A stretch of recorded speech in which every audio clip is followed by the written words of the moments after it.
it is a true antibiotic because it has a source.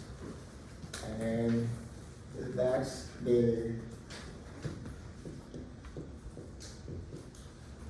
it's a streptomyces species that is called penicillium isogenome.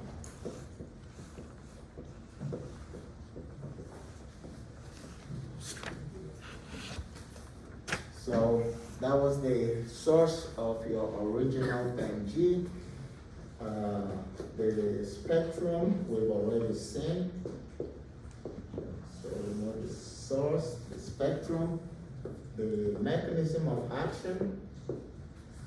The mechanism of action of PNG will be the same for all your beta-lactams, but the only difference will be the PBP, that is the penicillin binding protein that it attaches to before it does its action. So PNG will bind to PBP 1 and 3, and after binding there, then it can inhibit the enzyme transpeptidase. And if you inhibit that enzyme, you will be inhibiting the cross-linking of your peptidoglycans.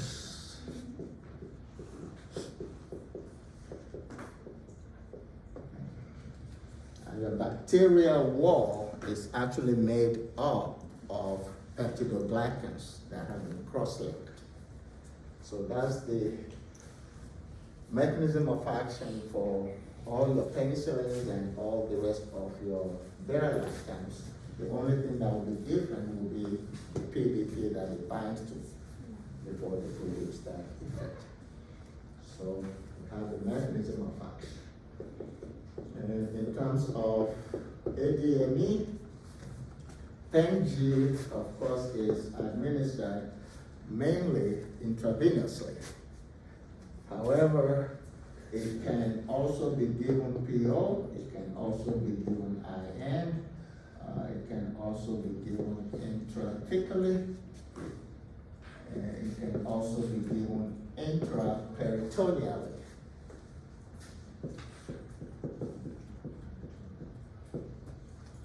And then it can be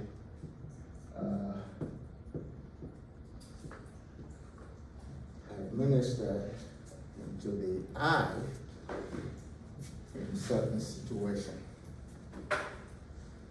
Okay. PNG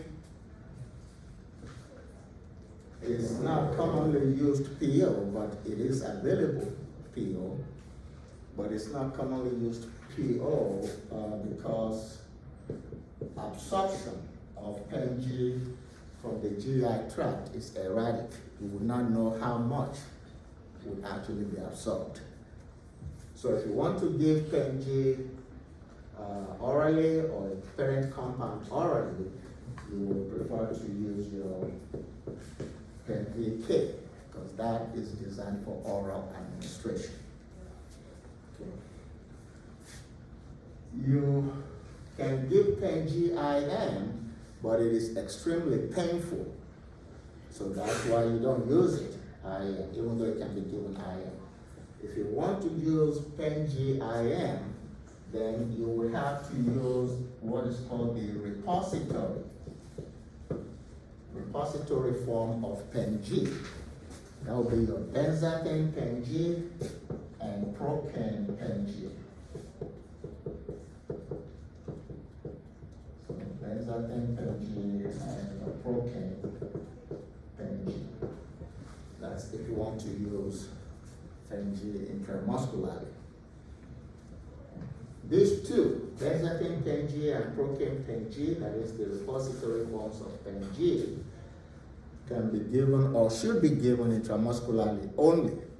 You don't give them subcutaneously, you don't give them IV. In fact, if you look at the products, it will be like, it has a milky coloration.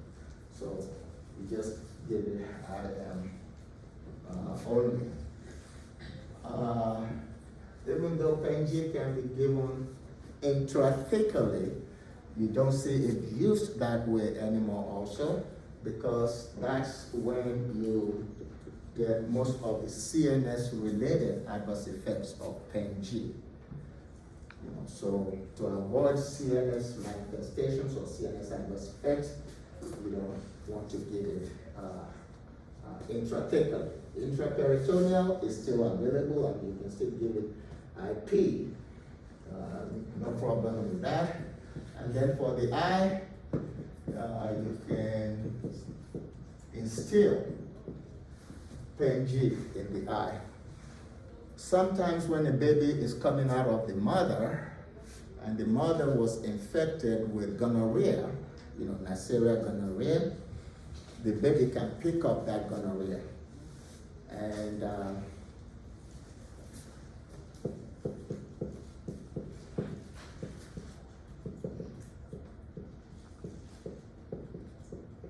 condition is called gonorrhea ophthalmia neonatorum. Okay. So to manage it or even to prevent it, if you know that the mother has had gonorrhea, they will use Pen-G and just swipe the eyes of the newborn baby with it to prevent that gonorrhea infection. So those are the routes of administration of Pen-G. In terms of distribution, it is well distributed, but not equally distributed through the body. So you have more of it going to like the liver, the lungs, kidneys, the synovial fluid, okay. And then some to the bile. So those are parts of the body that get a lot of the drug when you administer it. It does not get to the CSF readily unless the meninges are inflamed. When you have an inflammation of the meninges, then you have a high amount of your Pen-G getting to the CSF. That's why you can use it in meningitis. But under normal conditions, it does not penetrate the CSF readily. Now, metabolism, you have not much to say about that unless the organism produces penicillinase or that amylase that we mentioned about, that we mentioned earlier.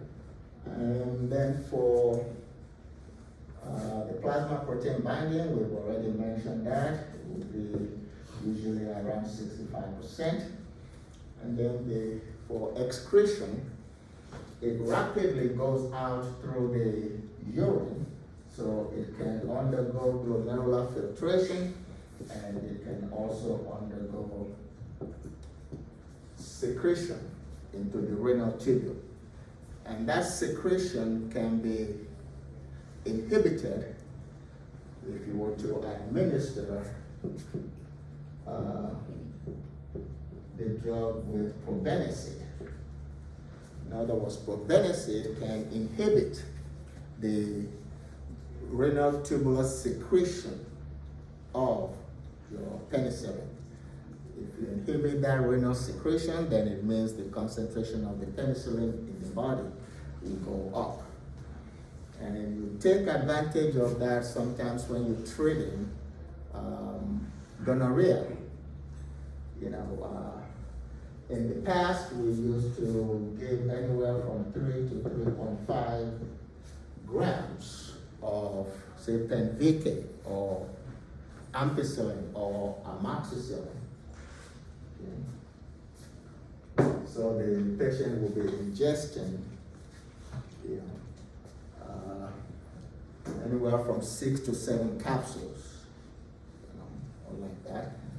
But 30 minutes before that, you can give 1 gram of probenecid, 2 of the 500 milligram tablets. So you give the probenecid, and then you let the patient take anywhere from 3 to 3.5 grams of amoxicillin or ampicillin.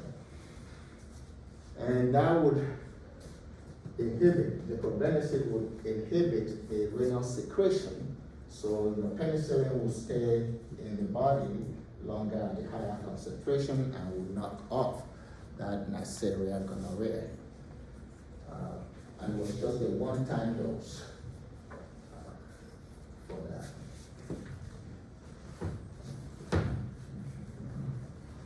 But apart from the renal system, PENG can also go out through the saliva, and some may go out through the bile. As we mentioned, it is distributed to the bile. Okay. And then some may go out through the breast milk. Those are all routes of excretion of your PENG. That biliary excretion, okay, which also means fecal excretion, okay, is more important for certain penicillins than your PENG. For instance, if you look at your asoxazolil penicillins, yes, biliary excretion is more prominent in them. Even if you look at your nafcillin, and if you look at azlocillin, which is an ESP, biliary excretion is more prominent with those drugs. Piperacillin is one drug that can get excreted through the renal system and through the biliary system at about the same rate. And it's slow. So you get slow excretion through the renal and the biliary system. That's why you can use penicillin even when the patient has renal dysfunction. So you won't have to adjust the dosage in there. And with regards to food, like we said, your PENVK should be administered on an empty stomach unless the first dose irritates the GI of that patient. So that's the admin. And before we look at the indications, we can quickly go through the adverse effects, because as you can imagine, PENG is used for a lot of conditions.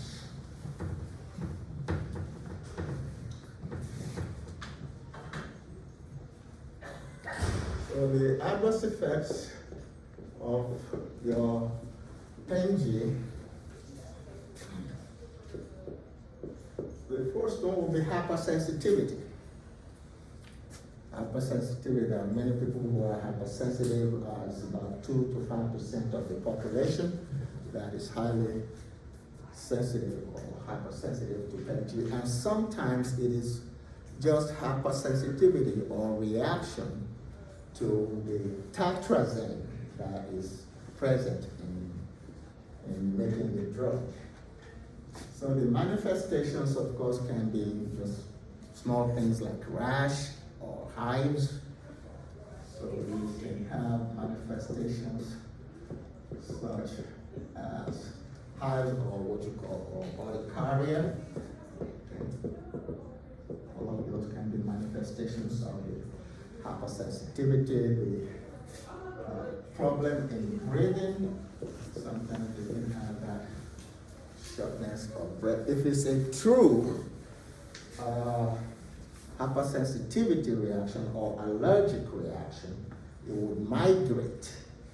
That is, the rash will start at some point in the body and then it will spread. It will migrate to other parts. That's when you can know that it's a true allergic reaction. And I'm using that term loosely, okay, because technically allergy is different from hypersensitivity.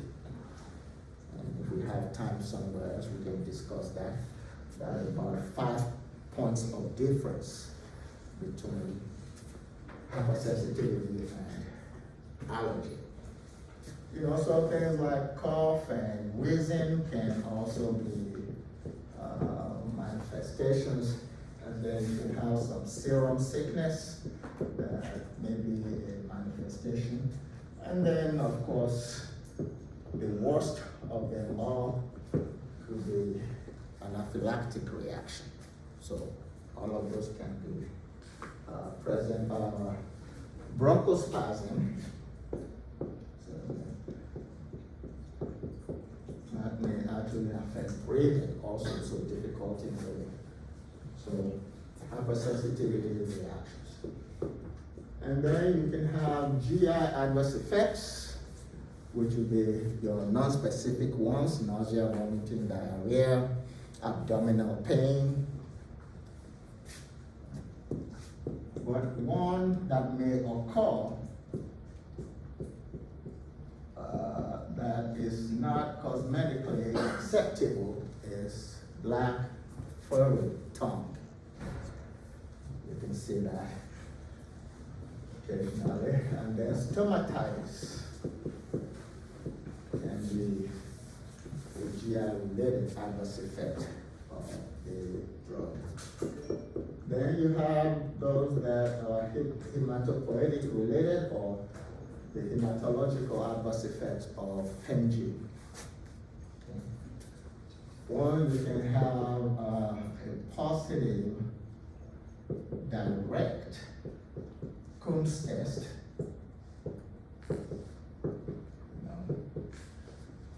That's possible, in which case the drug is acting as an antigen, and then the body produces an antibody to it on your red blood cells, so it's possible to get the hemolysis of red blood cells.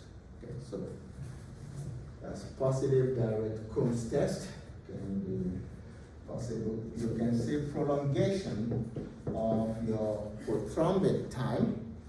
You can see prolongation of your bleeding time.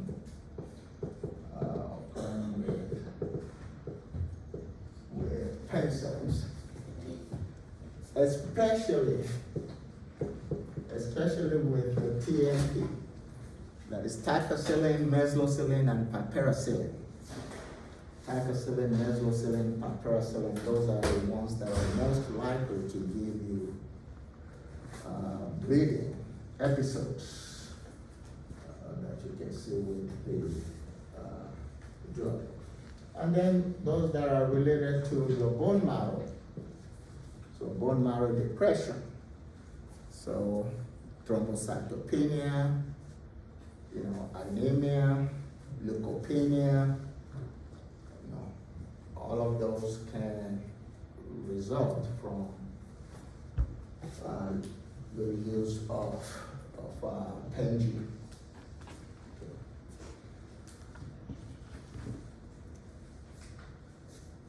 If you give Coumadin and you see an increase in the metabolism of Coumadin,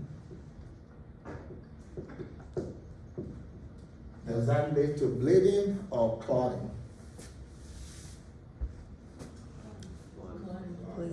Okay. And in which direction will your INR be going? Your international normalized ratio? Down. Okay, so taking normal to be that, as you go in this direction, you're getting more clotting. If you go in that direction, you're getting more bleeding. Okay. So nafcillin can do this, can increase the metabolism of coumadin. And so you can see a drop in INR if you are using those two drugs concurrently. So as we go along, we'll be mentioning drug-to-drug interactions, so we need to pull them together somewhere in the notes. Like the cobenecid that we've mentioned, and the coumadin that we've mentioned. Then we can look at the renal adverse effect of your penicillin. Nephritis or nephropathy can be observed with penicillins. The most prominent one is methicillin, okay? And that's why that drug has lost a lot of favor, because methicillin produces a lot of nephrotoxicity or nephropathy, if you will. And that's why it's not used that much anymore. So the manifestation of that can be things like oliguria, for instance. Or you can see a lot of protein being eliminated through the urine. Oliguria. And you know that oliguria usually precedes kidney failure. Okay, because if you have oliguria, it means you have what? Scanty urine production. Okay. So that usually precedes renal failure. You can prevent renal failure sometimes if you just hydrate the patient so that more fluid can go through the kidneys. Okay. So that's nephropathy or nephritis or nephrotoxicity of cancer. And number 5 would be electrolyte imbalance. Electrolyte imbalance, which can affect potassium levels and sodium levels.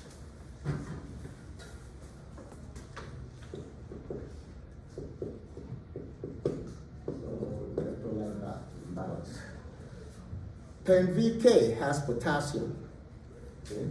So if you give a drug that would elevate your potassium, then you can have hyperkalemia or potassium poisoning. And manifestations of that potassium poisoning can be hyperreflexia.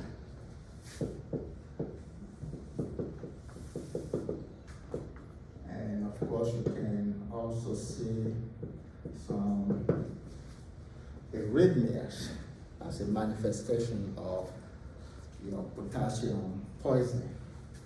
And some drugs that would elevate potassium levels would include your ACE inhibitors, your ARBs, your potassium sparing agents, potassium sparing diuretics. You can do that. Your SGLT2 inhibitors can also do that.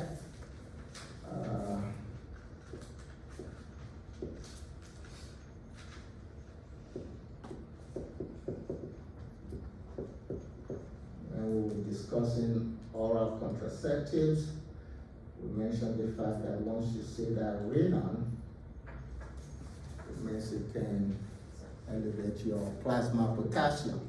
So some oral contraceptives, if you give them concurrently with PenVK, you can get potassium poisoning. those drugs that we mentioned earlier, the TMP, you know, can give you hypokalemia. Okay. So in that situation also you can have drug-to-drug interactions. Your loop diuretics, okay, your thiazides, things that can decrease potassium, so you can have additive hypokalemia from administering those penicillins concurrently with your thiazides or your loop diuretics. So those are some drug-to-drug interactions that you see there. CNS adverse effects, not commonly seen anymore these days because people don't give PENG intrathecally anymore. So there's no time to spend on that. Then supra-infection.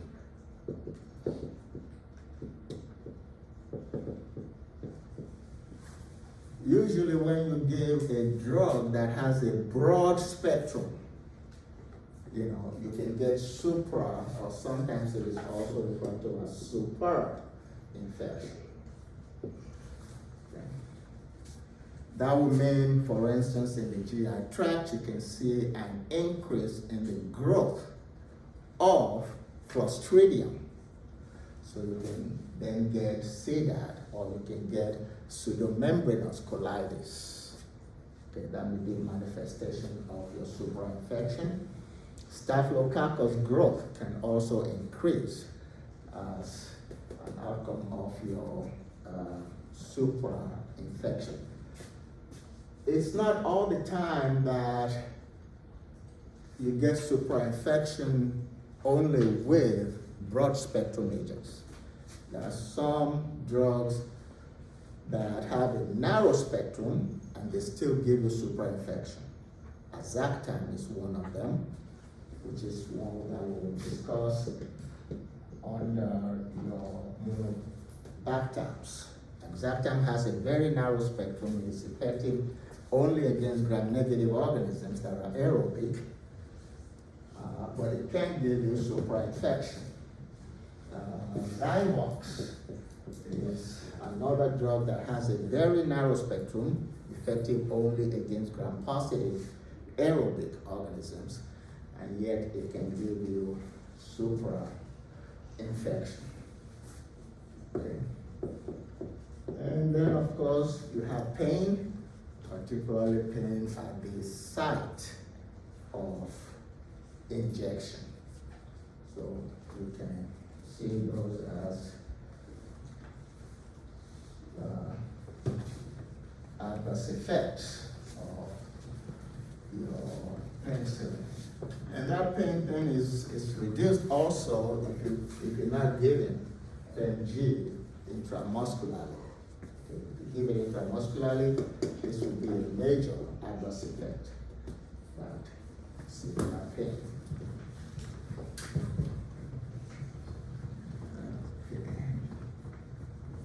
And we mentioned some drug-to-drug interactions. The other ones we can mention will be interactions with your aminoglycosides. If you mix your aminoglycoside with your penicillin, and I would say that will be in vitro, you can get a precipitation of your aminoglycosides. But in vitro, in vivo, that is, if you administer them into the body or through different routes, you can actually get synergism. So aminoglycosides can synergize your penicillins in the body, but if you mix them in the same bottle or outside of the body, you get antagonism, that is precipitation of the aminoglycosides. Oral contraceptives, ampicillins in particular can reduce the effectiveness of your oral contraceptives. And if you're somehow giving erythromycin concurrently with the penicillin, you can get a decrease in the effectiveness of the penicillin. Okay, because the erythromycin can arrest the growth of the organism because it is a PSI, it's a protein synthesis inhibitor. If you're inhibiting protein synthesis in the organism, it is not getting to the level of actually producing a cell wall. So basically your penicillin is useless. Okay? So giving a PSI or protein synthesis inhibitor concurrently with a cell wall synthesis inhibitor can actually produce a reduction in the actions or effectiveness of your cell wall synthesis inhibitor.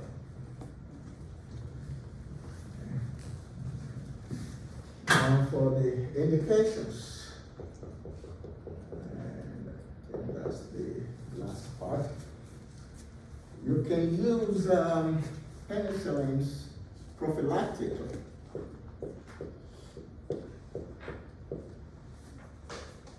You can use penicillins in the prophylactic management of, say, rheumatic fever.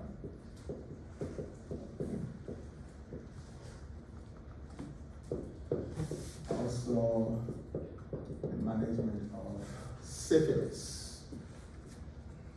Okay. For rheumatic fever, the product that you use mainly will be your benzathine, the benzathine pen G, that is the repository form of pen G.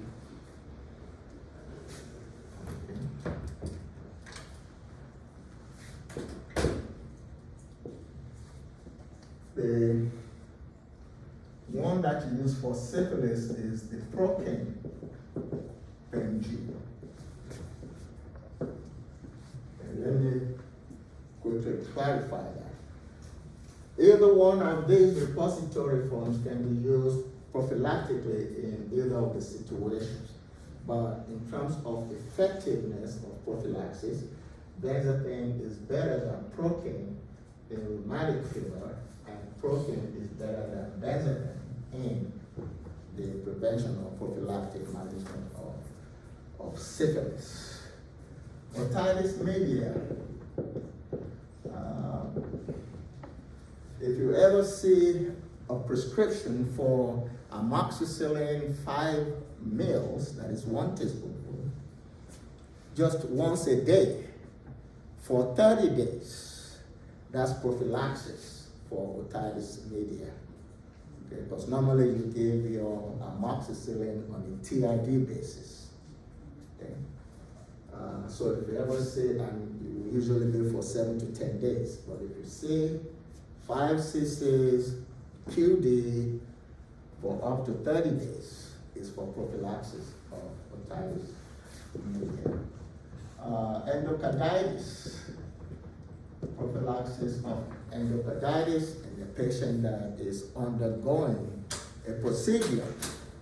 If they're undergoing dental, GI, GU procedure, yes, we can use pen for prophylaxis there. And then the one that we mentioned earlier, the gonorrhea, ophthalmia, neonatorum, the pen G that you use to swipe the eyes of the baby can be preventative. So we can consider that prophylactic indication.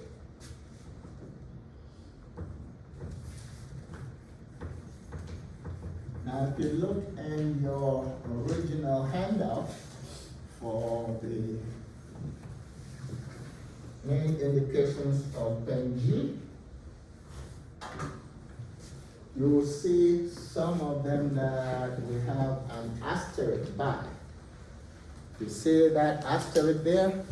That means that that would be your original handout. It might be on this one. Okay. That signifies or identifies the condition in which PNG can be a forced drug of choice. Okay. So if we see that aspect, that's what that means. So for main indications for your PNG, we can talk about pneumococcal infections. Pneumococcal infections. That will mean infections caused by Streptococcus pneumoniae. Okay. And so I will put an asterisk there because PNG can be used as a forced drug of choice in that situation. And in the handout, you'll see some of the diseases that the organism can produce that are listed there. Things like suppurative arthritis, that is arthritis that is basically accompanied by infection, things like pneumonia, things like meningitis, things like empyema. That would mean an infection in which pus fills certain cavities in the body, particularly the pleural cavity. Okay. So you see empyema. That can be that. So those are some. You have otitis, that is otitis media, you have endocarditis, you have pericarditis. All of those are possible manifestations of your pneumococcal infections. And then meningococcal infections. Okay. That would be infections caused by Neisseria meningitis. Okay, the Neisseria species. So the main manifestation there, of course, will be meningitis. Okay, and that's another one.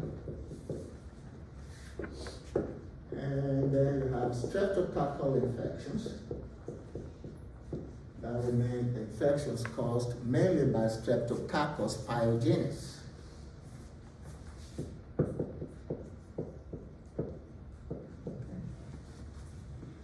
Streptococcus pyogenes.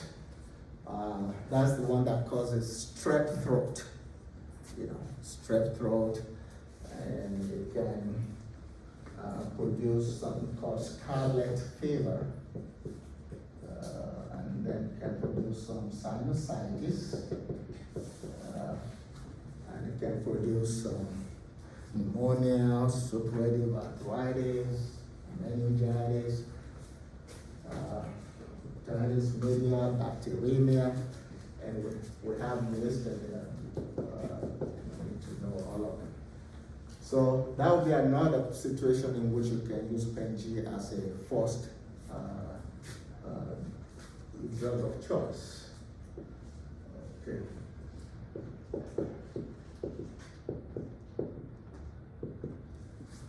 Infections caused by anthracis drug. So you get anthrax, the management of Bacillus anthracis infection. The infection will be anthrax, Bacillus anthracis. So we can use PNG there. Syphilis, of course, caused by your Treponema pallidum. Okay, Treponema pallidum, you can use PNG in the management of that. The first time a syphilis patient gets a dose of pen G, they can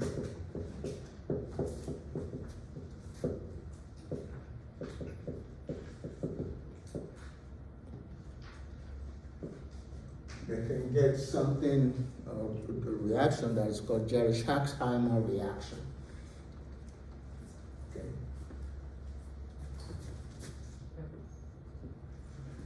Jerisch-Herxheimer reaction. It is not a basis for discontinuing pen G. Okay. You don't discontinue pen G because the patient has Jerisch-Herxheimer reaction. And for Jerisch-Herxheimer reaction, they will just feel fever, chills, headaches, the normal thing, myalgia, arthralgia, and all that. With first dose of pen G. It will not occur with subsequent doses of pen G. It's only with the first dose. And all you have to do is give the patient 1 tablet of aspirin, 325 milligrams. That's it, to manage your Jerisch-Herxheimer reaction. So it's not a basis for discontinuation. It would occur just that once, and it can be managed with your aspirin. Can we say that's a side effect? Can we put that under adverse effect?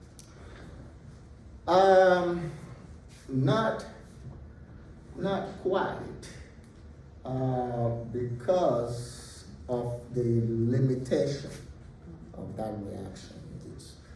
It's possible it's a side effect, but in a specific situation. Okay. Yeah. So we have syphilis there and anthrax there. And you have actinomycosis, sometimes called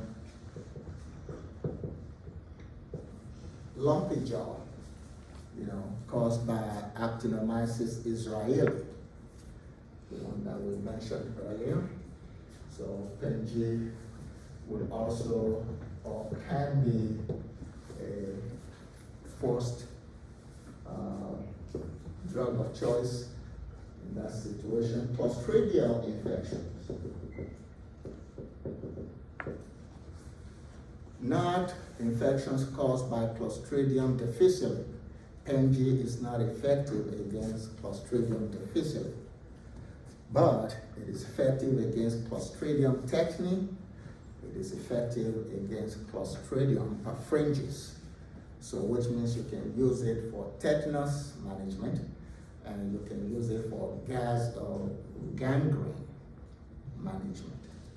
So for Clostridial infection, and that would also be an asterisk there.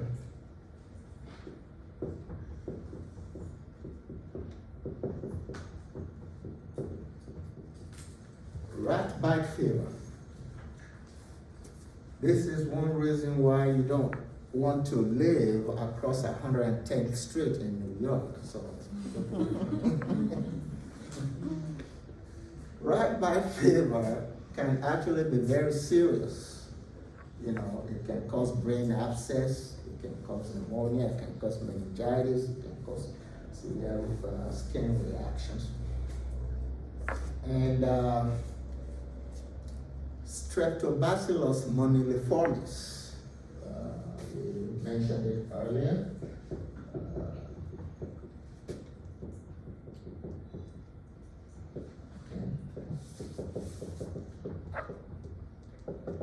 It's a gram-negative aerobic bacilli that is non-enteric. Okay. Gram-negative aerobic non-enteric bacillus. And it is S-shaped, so it is also a spirochete.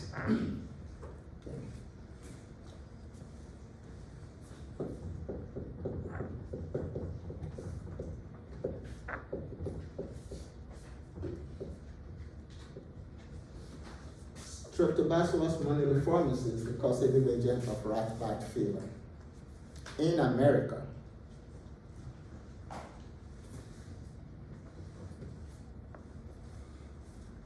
But if you go to Ho Chi Minh City, it is Spirilla minor, which is also a spirochete.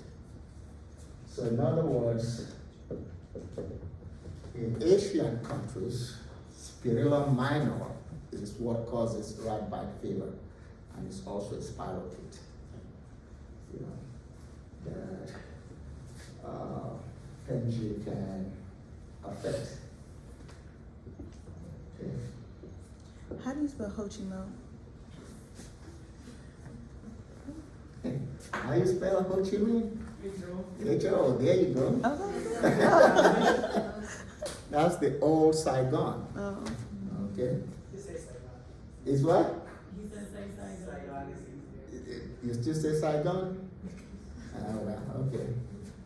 We'll be PC then. We'll say Saigon. Okay. So that's your right back fever. Then you have fusospirochetal infections. Fusospirochetal infections. So as you say spirochete, that would be another S-shaped organism like your leptospira. Leptospira can cause that your fusospirochetal infections. And you can use Penji. And you notice that I'm not putting an asterisk on these ones because Penji is not necessarily the forced drug of choice in such situation.